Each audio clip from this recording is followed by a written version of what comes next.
think of them as unseen tours in two senses. So the first sense is that you're literally seeing parts of London that are unseen in terms of conventional tourist narratives, but also in terms of how London is represented globally. So we do explore hidden nooks and crannies.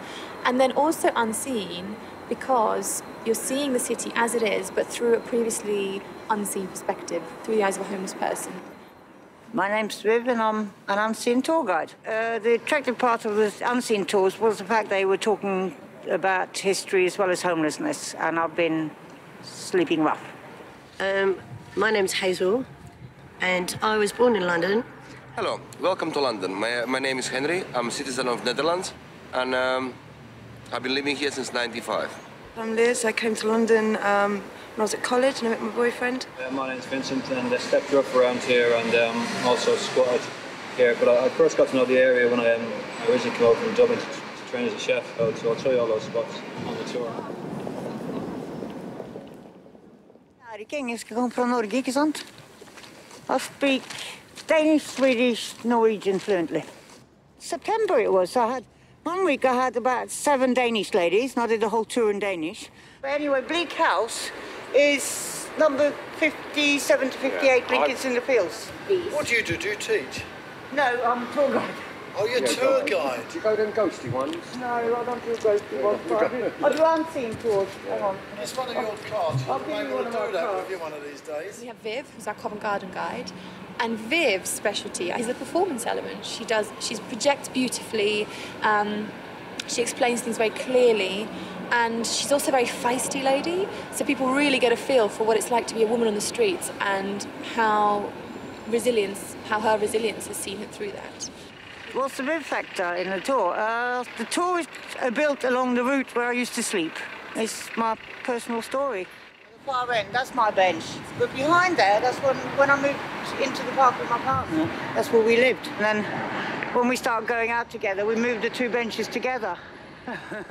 I was queuing up on a handout outside Temple Park, and he was walking up and down the queue, and he pointed at me and said, "I'm going to marry you one day." And 2 weeks later, we started going out together. So I moved from under Waterloo Bridge into Temple Park, basically. So I moved from under shelter into open air. We didn't used to get visitors from Charing Cross that used to leave all their rubbish outside our door either. If you make your own home from whether it's a tent, a cardboard box, or a wooden pallet, or wherever you got, it's called a bash on the street. The wind comes through in the corners. So what you do is you insulate it with newspaper, and that stops you being cold inside. And you've got like cardboard underneath and with newspapers on top, and you've got sleeping bags on top of that, and then you've got quilts on top of that. The person next to me, he had like a bedroom section and a kitchen section. You know, it was more like a size of a house. Yeah, there used to be about 7 or 8 people living in the park throughout the summer. Sometimes somebody will go off for a few weeks and then come back again a bit later or whatever, but it was usually the same people there. You know Lincoln's in the Fields? Lincoln's in the Fields, yeah. You know it used to be, it was given to the homeless by an old lady. How long ago was that? 1980, gave it to the homeless, and it was taken by the council in 1993. I didn't know that. We have Henry, who's our Shoreditch guide. Henry is very devoted to the area where he's lived, and that really comes through. He loves Old Street and East London. One of the most interesting things about him is his very political streak. He really likes to highlight the social justice issues in the area on his tour and is not afraid to say what he thinks. So yes, he's probably one of our most outspoken guides, but I think in a very positive way. In All Street Tour, of course, I'm the biggest star, so I'm a local celebrity. I'm sarcastic about the things, and life on the street makes you sarcastic. I try to make a joke out of the things which is not funny at all. My tour is run on this matter, and anyone who comes to the tour really like this approach, because we sometimes talk about the charities, sometimes talk about some things which going very bad for homeless people, but people understand it good, even if they don't know nothing about homeless and their daily routine. And behind it is an oval concrete structure, that's my roof.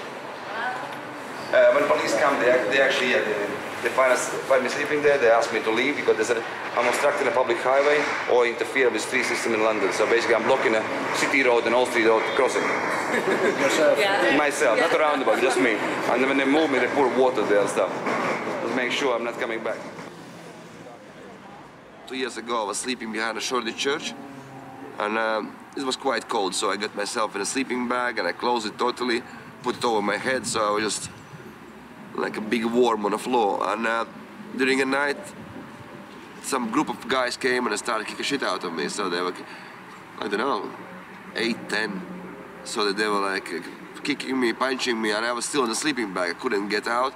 And at the point when I get out, I was all in blood. My ribs were broken, went through my lungs. So it's always like my nose was on the side.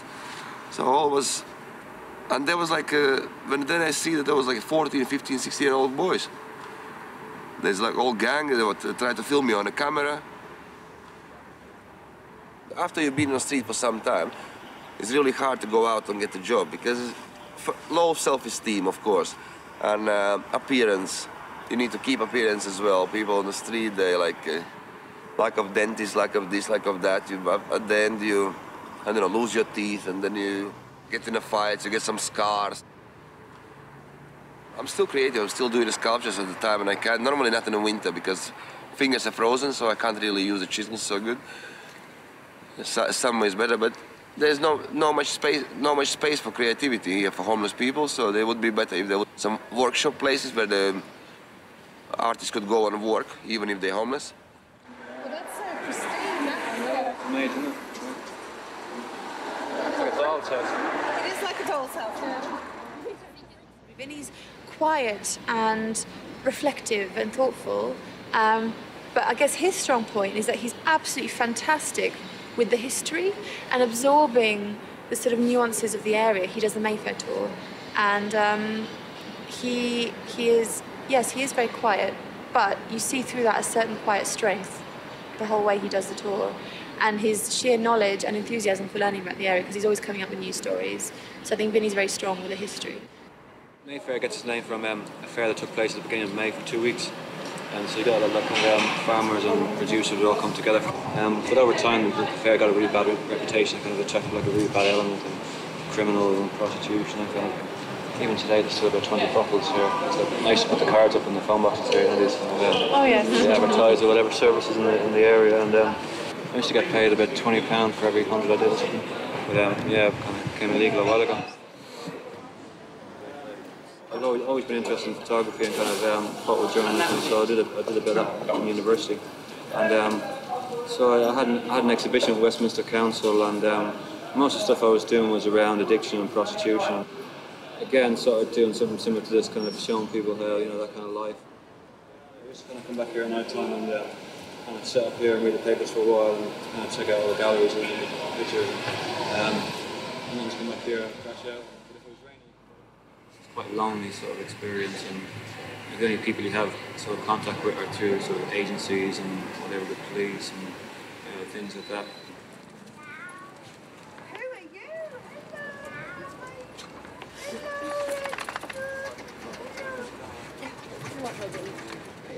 There's only so many times someone can crouch down. Oh, I can do this or that, the other for you. Do you want a cup of tea? And it's like sometimes people, they don't want to be babied. They need solutions, they need answers. She's another very feisty young lady, and she's also very self-aware. I think that's the thing about Liz. Very self-aware of her position in the world and the different forces acting on someone who's homeless. She doesn't ever attribute blame. I think Liz generates the most well-rounded debates. I find that there is a stigma attached to people on the street because the people that you see that are on the street long-term tend to be there for a problem that they have, usually as though they've had a bad time of it in the past, they've got depression issues or mental health issues, and I think you need to realise that there are good and bad absolutely everywhere, whether that's a small minority or not. You cannot assume that you know somebody. And if you really want to kind of take the time out of your day to feel that to treat someone in a certain way, then, think again. But I think most people either just had a bad day, they really don't want to, stop, or they can't stop, and I don't feel people should feel guilty about that. But then, of course, you do have the odd person that is quite patronising or But they know what they're doing wrong. They know, you know who you are.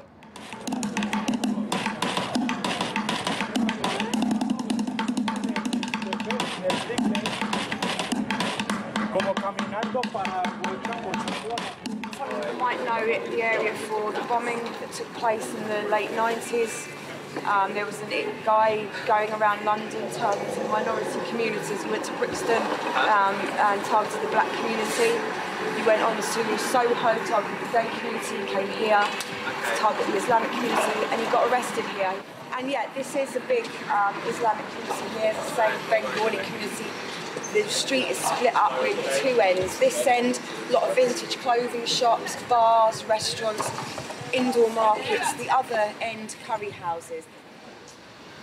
I mean, I was more of a writer than a reader, which was never good. My mum's is a master's in literature. She said to me, Liz, you're never going to be able to be any good at doing that unless you read more. And I read a lot of plays, obviously, when I was doing the theatre studies, but I think it's very important to get the right subjects when you're, I think we can completely take for granted what a disaster it can be if you don't pick your subjects properly. So this is the Boundary Estate, guys. This is the first social housing that was built in Europe. When we were homeless, we used to sit in one of the blocks because it was open at the front, you could go in, but you could go right to the top and you could shut the window, you could see. And it was good if it was cold or wet or what have you.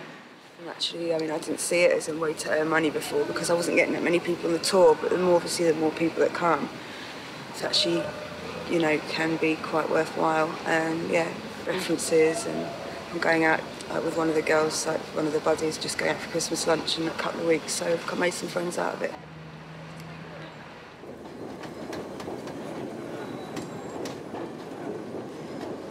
And we all know that London Bridge is falling down, then burning down, then falling down.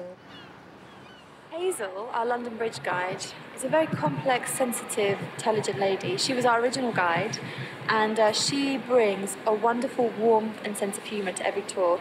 Her particular unique selling point is her great sense of humour and her ability to build rapport with people on the tour. She really breaks down the boundaries of tour guide and audience. Just completely blurs that boundary and draws people in to who she is. Will you marry me to the guy on the scaffold? If he said yes, he was not hung and they could walk off. Her marrying someone on the scaffold, not being a prostitute anymore, that relieved them of their sins.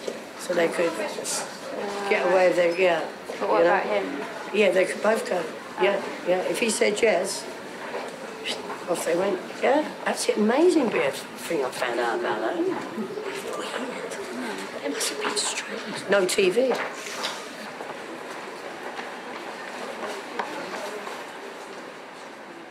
If you're a woman on the streets, the basic thing you have to do, I mean, I'm lucky I was older, but some of the women that I work with now are a lot younger. And you call them the hidden women. You know, they're young ladies who hit the bottle, hit the drugs, and there's a big problem. You know, there's an undercurrent. I used to sleep at Borough Market. And the reason I slept there is because it was underneath and it was safe. Most of the time I stay on my own. Some people become homeless, you know, it's not a choice. You know, with me it wasn't a choice, it's just saying, it's like it crept up and suddenly there was nowhere. You know, I was sofa surfing, but you can't keep going to friends' places. So, you know, you have to move on. Through the big issue, we were invited, some of us, to go to Bryan Adams' studio. And what was funny was that, like, they'd taken all these pics of us, and the guys are standing there. So I started taking the mickey out of them, so we started laughing, you know, because I have to do that. Well, when you reach over the age of 50, you literally have nothing to lose. Not when you've lived the sort of life I have. I feel really fortunate, you know, the things I've been through, to be serious. I think they brought me out as I am, you know, like, you know, always the grinning marks, and I thought it was pretty cool. I thought, when I saw it, I said, well, they could have made me look 20 years younger, but then again, I'm not, so it was all right, yeah. I met an English person in Greece and fell in love and came to England because my then partner was living here, I suppose, and got married, settled down and had children. And then my marriage broke down and that's how I became homeless. I became homeless after divorce with my wife, and which left her staying in my flat. I was working, and then I got to 37. I have Crohn's disease, and my illness bounced in quite heavily, and so I went on the sick. And sometimes I regret it because you can get caught in a ruck as well by being on benefits. So I pay my rent, I was buying drugs. So once I got evicted, and that's how I got in the street. Kind of like lost a lot in my early 20s, where you should really be kind of still developing, and you know, when you're constantly like under the influence of something or having to deal with something, you don't mature at the right rate. When you get there, it's even harder to get out, because I never intend to be on the street for 3.5 years. You don't always know what's going to happen in life. When I was in my 20s, I never thought I was going to be homeless in my 40s. You don't know what shit happens. Living in the street is more mental state than financial state. So even if after 5 years you've been sleeping on the street, they give you a little room, 6 square meter room with a sink in the corner. It doesn't mean you get away. It doesn't mean you become a normal person. You're still homeless in heart, because in that single room you will feel much lonelier than you are on the street. So you end up going out again to meet your homeless buddies, to be at least with somebody. Because your old friends who you left like 5-7 years before, they already forget about you. They don't want to know you. The only thing that separates me from you is that I haven't got a roof over my head, and I find the difference in how I felt as a person and how people look just by me having a flat. I think what I would like to say to people who haven't interacted with homelessness or who see homeless people as invisible, I would like to say to them, open your eyes, connect and talk to them. You'll be hugely surprised by the sheer positive energy that homeless people have and the contributions they can make to the city and to your life and what they can share with you. Capricorn, Leo rising and my Scorpio moon. I found, catching up for lost time, really. Rediscovering like me. What happens, happens, so now I need to get up and start to do something. So these tours was actually a good thing for me, because at least I have some kind of one stepping stone. What was different for me was mixing with people that weren't drug addicts or on the streets, like meeting people like Lydia, and just people that I used to mix with when I was working. Count your blessings, really. Count your blessings. If you're worrying about the future, you just got to take stock of what you've got now and build on that. But I just feel if you keep confident and positive, then you will find the solutions that you need to find, rather than it's a slippery slope the other way. Take a very deep breath, because pathways in life are so easy to travel along. And the trouble is if when a person gets hurt and upset and they don't listen to others, or there's no friends about at that time, that's when you can make mistakes. So just take a deep breath. And if you've got a friend or a family member, go talk to somebody before it goes out of control. But you're my beautiful soul. You're my beautiful soul. You're my beautiful soul. You're my beautiful souls, and I could never really lie. You're my beautiful souls.